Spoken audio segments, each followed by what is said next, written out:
నమస్తే, welcome to prime nine education. నేను Sravanthi, career councillor. చాలామంది విద్యార్థులు అబ్రాడ్ ఎడ్యుకేషన్కి బాగా అట్రాక్ట్ అవుతారు. కానీ సరైన అవగాహన లేక టైర్ 3, టైర్ 4 కాలేజెస్లో ఎక్కువ అడ్మిషన్ అనేది తెచ్చుకుంటారు. బట్ స్టిల్ మనకి టైర్ 1, టైర్ 2 కాలేజెస్ కూడా ఉన్నాయి. వీటికి కావాల్సిన ప్రీ రిక్విజిట్స్ ఎగ్జామ్స్ అనేవి కొన్ని ఉంటాయి. వాటిని కనుక మనం సాటిస్ఫై చేయగలిగితే డెఫినెట్గా టైర్ 1, టైర్ 2 కాలేజెస్లో మనకి అడ్మిషన్ అనేది దొరుకుతుంది. Especially world top 100 universities. So అసలు ఈ ఇంగ్లీష్ ప్రొఫిషియన్సీ టెస్ట్లు అంటే ఏంటి, అలాగే మ్యాథ్ స్కిల్స్ని మనం ఎలా చెక్ చేసుకోవాలనేది మనం ఇప్పుడు డిస్కస్ చేసుకుందాం. బేసిక్గా ఇంగ్లీష్ ప్రొఫిషియన్సీ టెస్ట్లకు వచ్చేసరికి ఐఎల్స్, టోఫెల్, డ్యూయోలింగో అండ్ పీటీఈ ఉంటాయి. అలాగే మ్యాథ్ స్కిల్స్ వచ్చేసరికి యూజీ లెవెల్కి సాట్ ఎగ్జామ్ అండ్ పీజీ లెవెల్కి జిఆర్ఈ అండ్ జీమాట్ ఉంటుంది. సో వీటిల్లో మనం మంచి స్కోర్ ఎలా తెచ్చుకోవాలి, ఏమేం మాడ్యూల్స్ ఉంటాయి, వీటన్నిటి గురించి మన డిస్కస్ చేయడానికి మన స్టూడియోకి శ్రీనాథ్ గారు వచ్చారు. సో శ్రీనాథ్ గారిని అడిగి మనం పూర్తి అవగాహన అనేది తీసుకుందాం. శ్రీనాథ్ గారు, welcome to prime nine education. Thank you అండి, నమస్కారం. ఇంగ్లీష్ ప్రొఫిషియన్సీ టెస్ట్లు ఎన్ని ఉన్నాయి? నాకు తెలిసిన దాని ప్రకారం IELTS, TOEFL, PTE and Duolingo. So ఇవి ఏ కంట్రీస్కి కరెక్ట్గా సూట్ అవుతాయి? ఓకే, చూడండి, ఇప్పుడు అన్నిటికన్నా పాపులర్గా ఉండే ఇంగ్లీష్ ప్రొఫిషియన్సీ టెస్ట్ చాలా మటుకు స్టూడెంట్స్ తీసుకునేవి ఐఎల్స్ అండ్ టోఫెల్. ఇవి అన్ని కంట్రీస్లో యాక్సెప్ట్ చేస్తారు, మేజర్గా western countries. For example America కానివ్వండి, Canada and Europe, especially UK and Australia. PTE is also gaining some amount of popularity అనమాట దీస్ డేస్. కాకపోతే అది లిమిటెడ్గా ఉంటుంది ఇన్ స్కోప్. ఆస్ట్రేలియాలో యాక్సెప్ట్ చేస్తారు, మిగతా చోట్లలో కాలేజ్ బట్టో యూనివర్సిటీ బట్టో ఉంటుంది. డ్యూయోలింగో కూడా ఒక ఇంగ్లీష్ ప్రొఫిషియన్సీ టెస్టే, కానీ ప్రస్తుతానికి దానికి అంత యాక్సెప్టెన్స్ లేదు. సో మేజర్గా ఎవరన్నా ఇంగ్లీష్ ప్రొఫిషియన్సీ టెస్ట్ తీసుకోవాలని అనుకుంటే IELTS and TOEFL would be their best options in my opinion.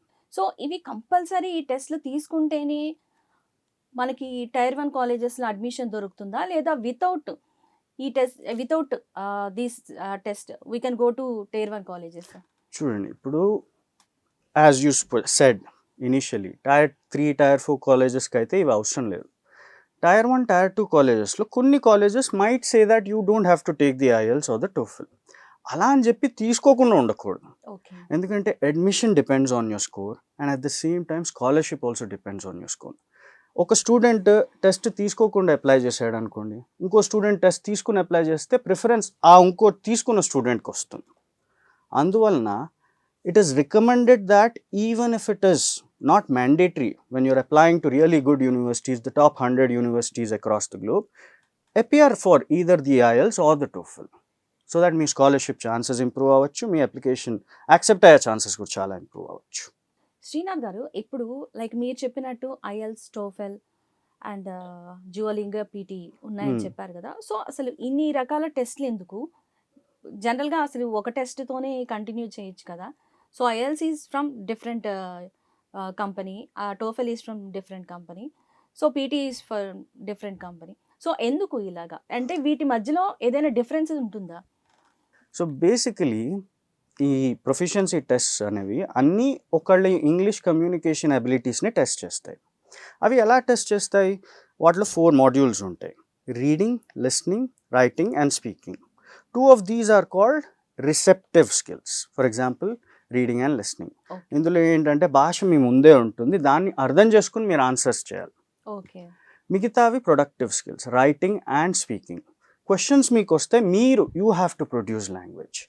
ఇప్పుడు ఐఎల్స్, టోఫెల్, పీటీ ఇవి డిఫరెన్సెస్ ఏమున్నాయంటే ఈ బేసిక్ స్ట్రక్చర్ అయితే అన్నిట్లోనూ సేమ్, కాకపోతే స్కోర్ స్ట్రక్చర్స్లో డిఫరెన్సెస్ ఉంటాయి. ఫర్ ఎగ్జాంపుల్ ఐఎల్స్లో 1 to 9 బ్యాండ్ స్కేల్ ఉంటుంది, టోఫెల్లో 120 పాయింట్స్కి ఉంటుంది, అలాగే PTE as its own structure. The next thing is IELTS అనేది it is accepted all over the world, అందుకే it is the most preferred of all of these test. TOEFL ఇనీషియల్గా launch అయింది exclusively for America అన్నట్టుగా, కాకపోతే it has gained a lot of acceptance all over the world also. PTE is still a little limited in scope. So ఒక student నిజంగా ఏదైనా top యూనివర్సిటీకి apply చేయాలని అనుకుంటే పీటీఈ అంతగా పనికొస్తుందో రాదో అది ఆ యూనివర్సిటీతో చెక్ చేసుకోవాలి. ఓకే. అదే ఈ ఐఎల్స్ టోఫెల్లో ఏది తీసుకున్నా పనికి రావచ్చు. ఓకే. ఓకే. సో ఈ డిఫరెన్సెస్ ఉంటాయి ఈ టెస్ట్ మధ్యలో మేజర్గా. సో ఇప్పుడు డ్యూయోలింగో వెరీ ఫ్యూ యూనివర్సిటీస్ అన్నారు. లైక్ డ్యూయోలింగో ఎప్పటి నుంచి స్టార్ట్ అయింది? దాంట్లో కూడా సేమ్ ఇలాగే reading, writing, speaking, listening modules ఉంటాయా? అండ్ మనం ఈ డ్యూయోలింగోకి టెస్ట్ సెంటర్కి వెళ్ళి ఎగ్జామ్ తీసుకోవాలా, లేదంటే హోమ్ బేస్డ్ టెస్ట్ కూడా ఓకేనా? డ్యూయోలింగో ఈ ఇంగ్లీష్ ప్రొఫిషియన్సీ టెస్ట్లో రీసెంట్గా వచ్చినది, ఒక 4-5-6 ఇయర్స్ అట్లా. మేజర్గా ఇది పాపులర్ అయినది కోవిడ్ టైమ్స్లో, ఎందుకంటే this is an online home based test, okay. Right? So test సెంటర్కి అయితే వెళ్ళాల్సిన అవసరం పడదు. అండ్ టెస్టింగ్ వచ్చేసి మళ్ళీ అన్ని 4 స్కిల్స్ మీదే ఉంటాయి. కాకపోతే సెగ్రిగేషన్ మీకు ఐఎల్స్లోను టోఫెల్లోనూ ఉన్నట్టుగా ఉండదు. అదే మేజర్ డిఫరెన్స్. మీరు చెప్పినట్టు ఇప్పుడు టోఫెల్ కానీ డ్యూయోలింగో కానీ హోమ్ బేస్డ్ టెస్ట్ కూడా యాక్సెప్ట్ చేస్తున్నారు. అవి అన్ని యూనివర్సిటీస్ యాక్సెప్ట్ చేస్తాయా, లేకపోతే ఫ్యూ యూనివర్సిటీస్ మాత్రమే యాక్సెప్ట్ చేస్తాయా? ఆర్ ఓన్లీ టెస్ట్ సెంటర్కే వెళ్ళి ఎగ్జామ్ తీసుకోవాలా? ఐఎల్స్కి అయితే there is no home based test right now. IELTS తీసుకోవాలనుకుంటే the student has to go to the test centre and take the test. టోఫెల్లో there is home based test right now. కాకపోతే this home based test ఎందుకు వచ్చింది Covid టైమ్స్లో? ఆ pandemic ఉన్నప్పుడు there was social distancing. దానివల్ల students వెళ్ళలేకపోయారు కాబట్టి వాళ్ళకి సౌకర్యంగా ఉంటుందని ఇది లాంచ్ చేశారు. So it was relevant at that point of time, not relevant at this point of time. And even universities look at it that way. ప్రస్తుత కాలంలో when a student can go to the test centre and take the test, this no point in taking the test at home, because the score sheet will mention that. And home based టెస్ట్లో mall ప్రాక్టీసెస్కి, చీటింగ్కి ఆస్కారం ఎక్కువ ఉండొచ్చు కాబట్టి from the university's perspective, it is always better for you to, or a student to go to the test center and appear for the test. Recent నేను కూడా విన్నానండి. Like ఇలా మీరు చెప్పినట్టు మాల్ ప్రాక్టీసెస్ చేసి ఫైనల్గా వీసాస్ దగ్గరికి వెళ్ళేసరికి ఆ ఇంటర్వ్యూ సరిగ్గా అటెంప్ట్ చేయలేక ఫెయిల్ అయ్యి వీసాస్ రిజెక్ట్ అయిన కేసెస్ కూడా నేను కూడా విన్నాను. Just last year, I guess it was 6 or 7 months ago, చాలా మంది స్టూడెంట్స్ని యూనివర్సిటీస్ నుండి రిటర్న్ పంపించారు కూడా. ఓకే. అమెరికాలో అయింది, కొన్ని వేరే ప్లేసెస్లో కూడా అయింది. ఎందుకంటే ఇలాగే మాల్ ప్రాక్టీసెస్ ద్వారా టెస్ట్లు అటెంప్ట్ చేసి అక్కడికి వెళ్ళి కాకపోతే అక్కడ కోప్ చేసుకోలేకపోతారు. What is the point of taking an English proficiency test? So that you would have that level of communication skills to understand the curriculum abroad. Exactly. మీరు దీని మీద చీట్ చేసి వెళ్ళారనుకోండి, అక్కడ ఏమీ అర్థం కాదు.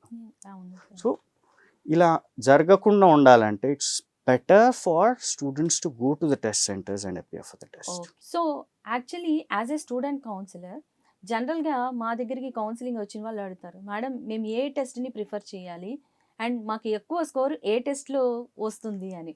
లైక్ ఐఎల్స్లో స్కోర్ ఎక్కువ తెచ్చుకోవచ్చా, డ్యూయోలింగోలో స్కోర్ ఎక్కువ తెచ్చుకోవచ్చా, ఆర్ టోఫెల్లో స్కోర్ ఎక్కువ తెచ్చుకోవచ్చా అని.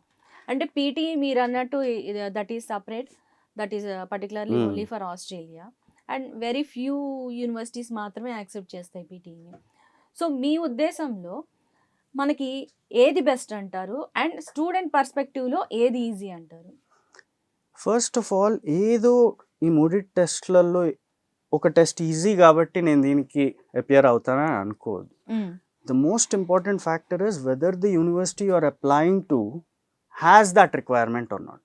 సపోజ్ మీరు యూనివర్సిటీకి అప్లై చేస్తున్నారు, అది ఐఎల్సీ తీసుకోమన్నది అనుకోండి, you don't have an option but to appear for the IELTS only. So it's best that you find out ఏ టెస్ట్ నాకు బెస్టో, నా అప్లికేషన్కి బెస్టో, దాన్ని బట్టి మీరు డిసైడ్ చేసుకోవాలి.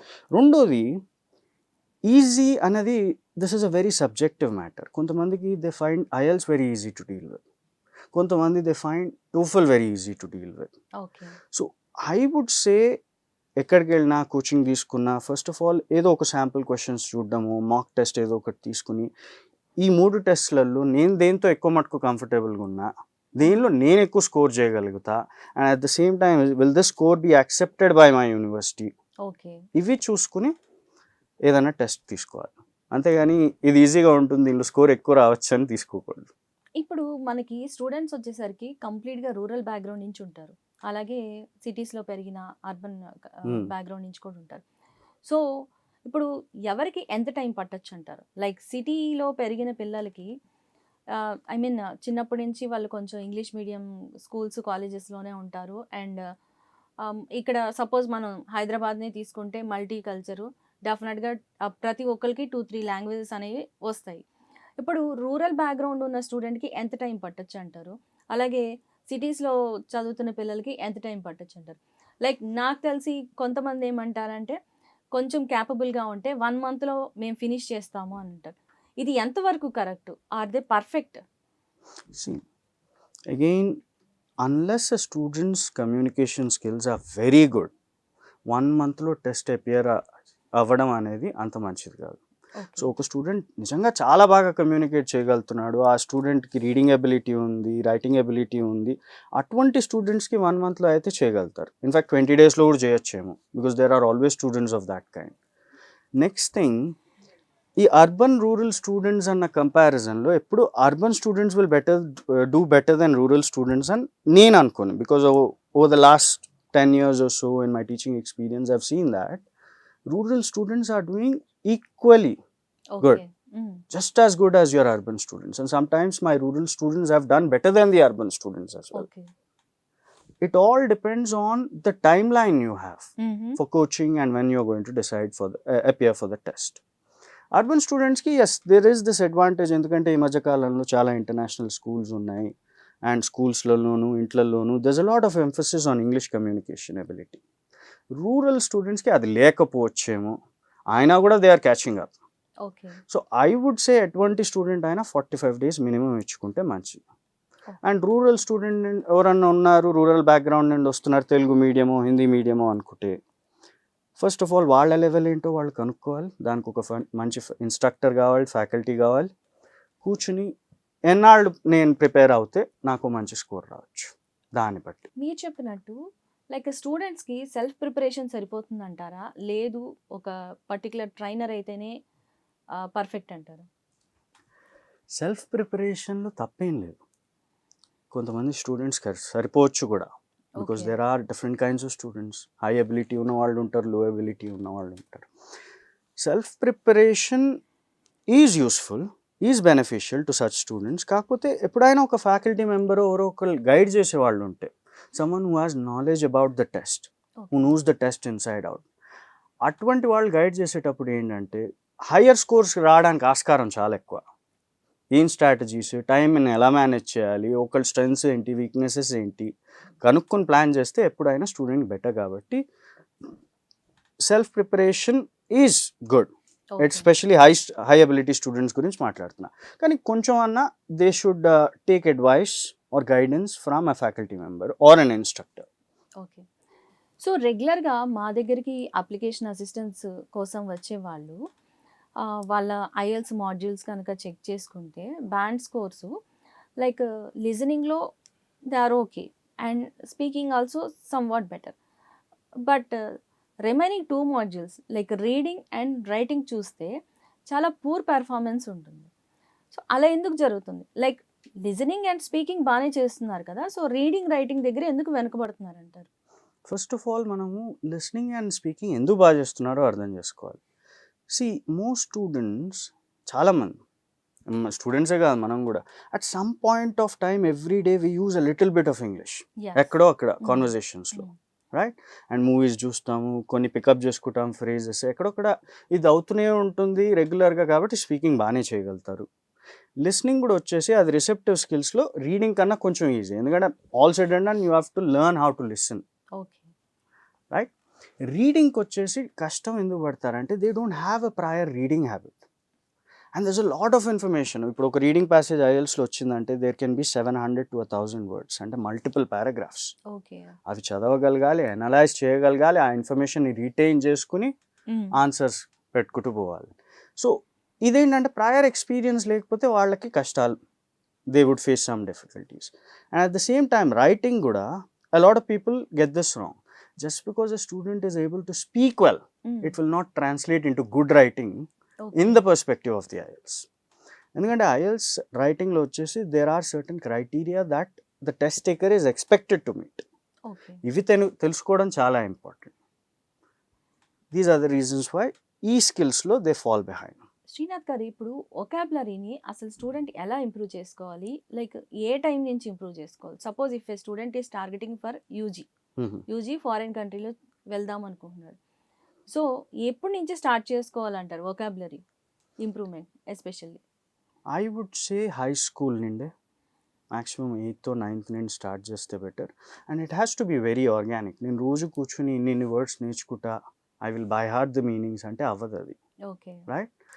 వన్ గుడ్ థింగ్ ఇస్ ఎస్ఏటీలో అవసరం పడే vocabulary is pretty much the same as your high school vocabulary, especially in the international schools or some of the most prestigious schools in the city. Okay. So ఒకటి స్కూల్లో focus చేయగలగాలి English language మీద, దాని subject మీద. At the same time వాళ్ళకి ఏమైనా reading habit ఉంటే చదువుతున్న కొద్ది కొత్త కొత్త వర్డ్స్కి ఇంట్రడ్యూస్ అవుతారు, వాటి గురించి తెలుసుకుంటారు, నేర్చుకుంటారు. చాలా ఆర్గానిక్గా ఇది డెవలప్ అయింది అనుకోండి, వాళ్ళు ఎస్ఏటీకి ప్రిపరేషన్ స్టార్ట్ చేసేటప్పటికో లేదా ఆ ఎగ్జామ్ అపియర్ అయ్యేంత వరకు their vocabulary will be in place. Okay. So ఈ అప్రోచ్ ఉంటే ఎప్పుడైనా better, instead of trying to learn word after word. అలాగే చూసుకుంటే there are certain applications on the internet also, వీళ్ళు డౌన్లోడ్ చేసుకోవచ్చు లేదా పేరెంట్స్ డౌన్లోడ్ చేసి ఇవ్వచ్చు, వొకాబులరీ బిల్డింగ్ యాప్స్. ఇప్పుడు ఖాన్ అకాడమీది ఉంది, అట్ ద సేమ్ టైం జాంబోరీ వాళ్ళది ఒక సింప్లిఫైడ్ ఎస్ఏటీ వొకాబులరీ యాప్ ఉంది. అది కూడా వాళ్ళు ఫ్రీగా ప్లే స్టోర్ నేను డౌన్లోడ్ చేసుకుని దానిలో they can explore and learn words very organically with in sentences. So ఇలాంటివి ఏమన్నా చేస్తే హై స్కూల్ నుండే it will be good for them, is my opinion. So ఈ టెస్ట్ ఎవాల్యుయేషన్ హ్యూమన్ పార్ట్ ఉంటుందా లేదా కంప్లీట్గా ఇది ఏఐ పార్టేనా? కంప్లీట్గా ఏఐ ఉండదు. AI is definitely there in the picture. Okay. See, the software that's going to evaluate some of your answers. But manual evaluation కూడా ఉంటుంది. ఇప్పుడు IELTS తీసుకోండి, దానిలో రీడింగ్ ఉంటుంది, లిస్నింగ్ ఉంటుంది, రైటింగ్ అండ్ స్పీకింగ్ కదండి. Reading is mostly you have to enter the answers, multiple choice కానివ్వండి ఏమైనా, అక్కడ సాఫ్ట్వేర్ ఏదైనా హెల్ప్ చేయొచ్చు. లిస్నింగ్లో కూడా. కాకపోతే writing someone has to SIT and evaluate, go through the language. So it's a mix of both. It's not entirely AI or it's not, neither is it entirely manual. Okay. So ఈ scores అనేది validity ఉంటుంది కదండి, అవును. Like ఎన్ని years వరకు మనం ఇప్పుడు suppose for example ఈ 2026 ఫెబ్లో నేను అటెంప్ట్ చేశాను, సో ఎన్ని ఇయర్స్ వరకు వ్యాలిడిటీ ఉంటుంది? ఏ టెస్ట్ అటెంప్ట్ చేస్తే? Like English proficiency, like IELTS తీసుకోండి ఫర్ ఎగ్జాంపుల్, అండ్ ఆల్సో మాకు కొంచెం రిమైనింగ్ ఎగ్జామ్స్ గురించి కూడా చెప్పండి, లైక్ IELTS కానీ, PTE కానీ, Duolingo or TOEFL. Okay. English proficiency test ఏవైనా కానివ్వండి 2 years వ్యాలిడిటీ ఉంటుంది. మీరు IELTS అనుకోండి, టోఫెల్ అనుకోండి, PTE అనుకోండి. వేరే టెస్ట్ ఫర్ ఎగ్జాంపుల్ SAT గురించి మాట్లాడితే, అది నేను ఇవాళ తీసుకున్నాను, నా స్కోర్ వచ్చినప్పటి నుండి it is valid for 5 years. Okay. The same about GRE and GMAT. So ఇలా ఉంటుంది. సో అప్రాక్సిమేట్గా ఈ ఎగ్జామ్స్ మనం అటెంప్ట్ చేయాలంటే ఎంతవరకు అప్లికేషన్ ఫీజు ఉంటుంది? One thing, these tests are a little expensive. Yes. అందుకే మీకు రేంజ్ ఇవ్వాలని అనుకుంటే నేను 15 నుంచి 25 అనుకోవచ్చు. ఓకే, డిపెండ్స్ అపాన్ US ఇది ఇంగ్లీష్ ప్రొఫిషియన్సీ టెస్టా లేకపోతే SAT GRE GMAT, దాన్ని బట్టి కొంచెం హయ్యర్ కూడా ఉంటుంది. ఓకే. ఎగ్జామ్స్ ఇప్పుడు మనం సపోజ్ ఫర్ ఎగ్జాంపుల్ నేను టుడే లైక్ 6th February నేను ఎగ్జామ్ ఇచ్చాను అనుకుంటున్నాను, నేను రిజల్ట్ ఎప్పటికీ ఎక్స్పెక్ట్ చేయొచ్చు? అలాగే మీరు అన్నట్టు ఆల్ మాడ్యూల్స్ సింగిల్ డేలోనే కంప్లీట్ అవుతుందా, లేదా ఏమైనా బ్రేక్ తీసుకొని నేను ఎగ్జామ్ అటెండ్ అవ్వచ్చు? ఇది మనం టెస్ట్ టు టెస్ట్ బేసిస్ మీద మాట్లాడుకోవాలి. Let's say for example IELTS. Sure, definitely.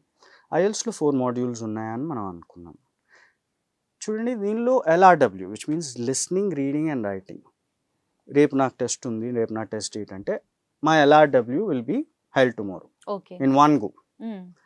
Speaking వచ్చేసి సేమ్ డే అన్నా ఉండొచ్చు, ఒకరోజు ముందన్నా ఉండొచ్చు, ఒకరోజు తర్వాత అన్నా ఉండొచ్చు, or 2 days before my LRW or 2 days after my LRW. Okay.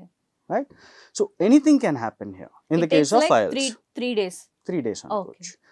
Maximum ఈ మధ్య కాలంలో అయితే అదే రోజులో స్పీకింగ్ కూడా పెట్టడానికి ట్రై చేస్తున్నారు. All said and done, it's up to the organisation that is conducting the test. TOEFL వచ్చేసి all your 4 modules will happen in one go, one day. Okay. SAT or PTE or GRE or GMAT వీటిలలో కూడా ఏమేమి modules ఉన్నాయో అన్నీ ఒకటే గోలో ఒకటే రోజులో అయిపోతాయి. It's only in IELTS you have this difference. Okay. So మనకి రిజల్ట్ ఎంత ఫాస్ట్‌గా వస్తుందంటారు? ఇప్పుడు కొంతమంది స్టూడెంట్స్ లైక్ లాస్ట్ మినిట్‌లో మనకి అప్లికేషన్స్ పెట్టండి అని వస్తారు. ఆల్మోస్ట్ ఆల్ ఇప్పుడు టైర్ 1 కాలేజెస్ వచ్చేసరికి మేము రెగ్యులర్‌గా ఫేస్ చేసేది ఎండ్‌లో వస్తారనమాట. అంటే హ్మ్. లైక్ అప్లికేషన్ డెడ్‌లైన్‌లో ఉన్నప్పుడు మన దగ్గరికి వస్తుంటారు. సో అలాంటి వాళ్ళు అప్పటికప్పుడు ఏదైనా ఇంగ్లీష్ ప్రొఫిషియన్సీ టెస్ట్ అని యూనివర్సిటీ రిక్వైర్మెంట్‌లో ఇచ్చినప్పుడు ఏ టెస్ట్‌కి మనకు త్వరగా రిజల్ట్ వస్తుంది? As soon as possible. ఐఎల్స్‌కి రావచ్చు. Because okay. IELTS is basically మీరు టెస్ట్ తీసుకునేటప్పుడు ఇట్ టేక్ 7 days అంటారు. హ్మ్. ఐఎల్స్‌లో మళ్ళీ 2 ఫార్మాట్స్ ఉన్నాయి. Okay. You have the computer delivered test and you have the paper based test. Paper based టెస్ట్‌కి అయితే 13 to 14 days మినిమమ్ పడుతుంది. కంప్యూటర్ డెలివర్డ్ టెస్ట్‌కి 1 week టైమ్ లైన్ ఇస్తారు. కానీ ఎక్కువ మటుకు 4th డేనో 5th డేకో రిలీజ్ చేసేస్తారు స్కోర్స్. అదొకటి ఉంటుంది. టోఫెల్ మాత్రం you have to give it 10 to 14 days. Okay. ఇవి ఇంగ్లీష్ ప్రొఫిషియన్సీ టెస్ట్. ఇంకా ఎస్ఏటీ ఇలాంటివి అనుకుంటే వాటికి 2 to 3 weeks అయితే పడుతుంది. ఓకే. కాకపోతే గుడ్ థింగ్ ఇస్ జిఆర్ఈ లాంటి టెస్ట్లో అనుకోండి, once you're done with the test ఇమీడియట్గా మీకు వర్బల్ మ్యాథ్స్ స్కోర్స్ కనిపిస్తాయి. ఫుల్ స్కోర్ రావడానికి టైం పడుతుంది. This another module in the test. Okay. Suppose మీరన్నట్టు ఐఎల్స్ ఎవ్రీడే టెస్ట్ కండక్ట్ చేస్తుందా? వీక్లీ వన్స్ ఉంటుందా? లేదా మంత్లీ వన్స్ ఉంటుందా? అనేది డౌట్. నేను మా దగ్గర కౌన్సిలింగ్ వచ్చినప్పుడు నేనైతే చెప్తాను ఐఎల్స్ మీకు almost all the days test అయితే కంటిన్యూ చేస్తారు అని. ఇది ఎంతవరకు కరెక్ట్ అంటారు? ఆల్ ద డేస్ అయితే టెస్ట్ కండక్ట్ చేయరు. అది వాళ్ళది ఒకసారి చెక్ చేసుకోవాలి. It use to be okay. Twice a week, but now hmm. I think it must have change because ప్రస్తుతానికి ఐడిపి అన్న ఆర్గనైజేషన్ కండక్ట్ చేస్తుంది. Okay. But it is definitely not every day of the week. Srinath గారు, కొంతమంది ఏం చెప్తారంటే like English movies చూడండి, podcast వినండి. So దానివల్ల కూడా లిజనింగ్ స్కిల్స్ పెరుగుతాయి అండ్ ఆల్సో ఆ వొకాబులరీని మనం క్యాచ్ చేస్తాం కాబట్టి స్పీకింగ్ స్కిల్స్ కూడా ఆబ్వియస్గా పెరుగుతాయి అని అంటారు. సో ఇది ఎంతవరకు కరెక్ట్ అంటారు? Definitely దర్స్ a lot of advantage in doing that. Movies okay. చూడడం మంచిదే, ఎందుకంటే మూవీస్లో చాలా లాంగ్వేజ్ ఉంటుంది, దానికి ఎక్స్పోజ్ అవుతారు. మొత్తం మూవీ చూస్తే సరిపోదు. I tell my students to watch these English movies with subtitles, okay. Right? So you should be able to follow the conversation. ఏం జరుగుతుందో తెలియాలి, మాటలేంటో. So when you're expose to the language, ఆ subtitle కూడా చదువుతూ ఉంటే మీరు నేర్చుకోగలుగుతారు language. The same goes with podcasts or reading newspapers or reading novels. The more the exposure a student has to the language, the better his language will become. It's as simple as that. చిన్నప్పటి నుంచి like మనం గమనించినట్లయితే కొంతమందికి subject fear అనేది ఒకటి ఉంటుంది. So few people వాళ్ళకి math అంటే కొంచెం స్కేరీ యాక్చువల్లీ చెప్పాలంటే. అండ్ సెకండ్ సబ్జెక్ట్ ఎవరినైనా అడిగితే అంటే ఎస్పెషల్లీ నేను రూరల్ బ్యాక్గ్రౌండ్ గురించి మాట్లాడుతాను. సో సెకండ్ సబ్జెక్ట్ వచ్చేసరికి ఇంగ్లీష్ అంటారు. లైక్ ఈ ఫియర్ని తగ్గించుకోవాలంటే మీరు ఎలాంటి సజెషన్స్ ఇస్తారు స్టూడెంట్స్కి, టిప్స్? చూడండి, ఉత్త రూరల్ బ్యాక్గ్రౌండ్ స్టూడెంట్సే కాదు, అర్బన్ బ్యాక్గ్రౌండ్స్ నుండి వచ్చే స్టూడెంట్స్కి కూడా ఈ మెంటల్ బ్లాక్ ఉంటుంది. In fact some of them say that math is to a large extent manageable, వర్బల్లోనే మాకు భయం వేస్తుందని. Exactly. Right? So first of all ఈ యొక్క మైండ్ బ్లాక్ని వదిలేయగలగాలి. Yes, of course it is challenging. You should not think of it as something that is very easy for you to tackle with. It is challenging. అది వదిలితే you will be able to move forward. Start from the basics. ఏ టెస్ట్కి prepare అయినా కూడా, ఇప్పుడు IELTS అనుకోండి, బేసిక్గా reading నుండి స్టార్ట్ చేస్తే ఎప్పుడైనా బెటర్. రీడింగ్ నుండి లిస్నింగ్, లిస్నింగ్ నుండి రైటింగ్, రైటింగ్ నుండి ఈవెన్చువలీ స్పీకింగ్. అలాగే ఎస్ఐటీకి వచ్చినా కూడా right, start with the basics. Me level ఏంటో మీరు కనుక్కోండి. ఒక స్టూడెంట్గా ఒక ఫ్యాకల్టీ మెంబర్ ఎవరన్నా ఉన్నారంటే మీ స్ట్రెంగ్స్ ఏంటి, మీ వీక్నెసెస్ ఏంటి ఆయనకు తెలుస్తుంది. Of course her also if the instructor is a female. And ఆ టైం నుండి you can start planning. There has to be a plan, right? దాని ప్రకారంగా మూవ్ అవుతే ఎప్పటికైనా better. See this is where the rule of instructors or faculty members becomes very important. And ఈ మధ్య కాలంలో, because there is a lot of awareness about the importance of SAT and the IELTS, there are many institutes where students can avail one-on-one coaching or they can access online resources also. For example, Khan Academy ఉంది, లేదా జాంబోరీ లాంటి premier institutes ఉన్నాయి మనకి సౌత్లో కూడా, especially in Hyderabad. 1-to-1 coachings అవి offer చేస్తున్నారు. So I think it would be best for students to make good use of these resources that are at their disposal. Okay. And that's how they will be able to overcome the fear they have. Okay fine. So SAT scholastic aptitude test Hmm. ఇది 12th complete అయిన student UG ప్రోగ్రామ్కి abroad వెళ్ళాలనుకున్నా Hmm. Are recent డేస్లో మనకి even ఇండియాలో ఉన్న universities కూడా సాట్ base చేసుకొని admission అనేది కన్ఫర్మ్ చేస్తుంది. No. సో ఈ స్కాలాస్టిక్ యాప్టిట్యూడ్ టెస్ట్ దట్ ఈ సాట్లో మనకి 2 మాడ్యూల్స్ ఉంటాయి. One is English and other one is math. Yes. So English టెస్ట్లో మనకి మోడల్ ఎలా ఉంటుంది అంటారు? జస్ట్ ఓన్లీ వొకాబులరీ ఉంటుందా, లైక్ ప్యాసేజ్ రీడింగ్ కాంప్రిహెన్షన్స్ అట్లా ఇవ్వడం జరుగుతుందా? There are different kinds of questions in the SAT, okay. right? So మీరు అన్నట్టుగా ప్యాసేజెస్ ఉంటాయి. ఒక పారాగ్రాఫ్ ప్యాసేజ్ ఉంటుంది, దాని మీద ఒక క్వశ్చన్ ఉంటుంది, 4 ఆప్షన్స్ ఉంటాయి.